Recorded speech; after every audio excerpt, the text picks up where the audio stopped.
Do you know what we don't have anymore? Men with chest hair. Seriously, I shaved mine off because it was getting tangled in the buttons, and now I cover it up out of shame. Men were once brought to you by the 1980s and a steady diet of man-approved network television. Back then, you didn't have to wonder if a guy was a role model. He either had a mustache, a catchphrase, or a very specific way of wearing denim. Sometimes all three. And somehow, these dudes knew how to fix everything. Cars, grills, international diplomacy, emotional repression, you name it. Take MacGyver.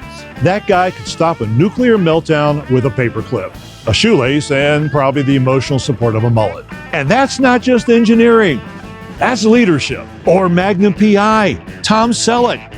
That man, he solved problems in shorts. Shorts! And he wasn't even in a real branch of law enforcement, just a kind of vaguely adjacent to it. But did we care? No. Because he had a Ferrari and the self-confidence of a man who knows his chest hair deserves to be seen. These men weren't toxic. They were just confidently unaware. There is a difference. And yes, sometimes they blew things up instead of talking it out, but let's be honest. Have you ever tried really explaining your feelings in under 60 minutes while a helicopter circles overhead? Now, allow me a confession. It took me years, decades really, to appreciate Red Forman from that 70s show. You see, back in the day, I couldn't see the brilliance because to me, he was always that guy from RoboCop, the bad dude with the weird glasses and the voice like a paper cut. Watching him in a sitcom felt wrong. Like discovering Darth Vader makes balloon animals at a children's party. But the truth is, Red was the high water mark.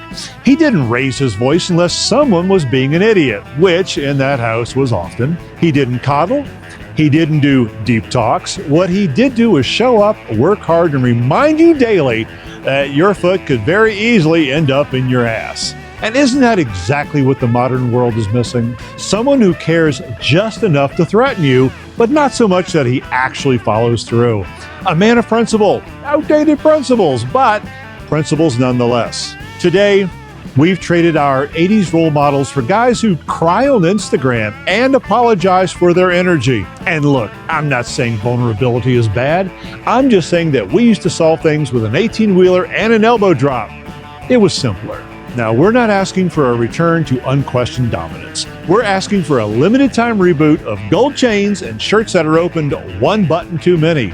We want to see men who can chop wood, express affection by grunting, and occasionally know where the remote is. Men who wear cargo shorts not because they're fashionable, but because they can carry spare AA batteries and a crescent wrench just in case. Men who always have a pocket knife in their pockets, and not those adorable yet utterly useless folding whatchamacallits, Leatherman. Yeah, great name, bad product. Anyway, we want real men back on the tube.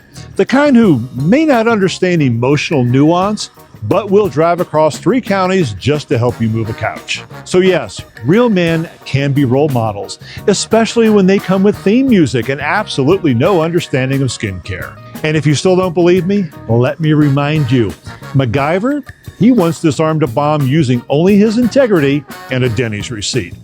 Tell me that's not inspiring. All right, that's all I got. Like, subscribe, you know the drill. Thanks for watching. Subscribe for more videos.